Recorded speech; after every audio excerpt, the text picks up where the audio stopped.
بيان إلى الرأي العام على شعوب المنطقة إدراك ما تخطط له الدولة التركية الإرهابية وحكومة إقليم كردستان وعلى رأسهم آل البرزاني، وأنهم يريدون إتمام مؤامراتهم الدنيئة التي بدأوها منذ عام 1998 عندما خططوا لاعتقال القائد عبد الله أوجلان في شخصه. يستهدفون إرادة الشعوب، والآن هم يستهدفون النساء اللواتي لا يقبلن الظلم والاستعباد من قبل السلطات والذهنيات الذكورية، ولأنهم يخافون من إرادة المرأة الحرة فزادت اغتيالاتهم للرفيقات الناشطات والمناضلات، لأن حرية المرأة هي نواة حرية المجتمعات.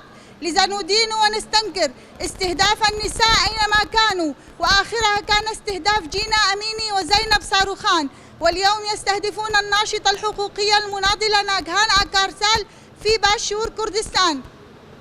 فنداءنا للمنظمات الحقوقية ومجلس الأمن أن يضغطوا على هذه الحكومات الفاشية للتوقف عن قتل المرأة، لأن المرأة هي الحياة، وكلنا جينا وكلنا زينب وكلنا ناجهان كارسال لروحهم الرحمة والسلام.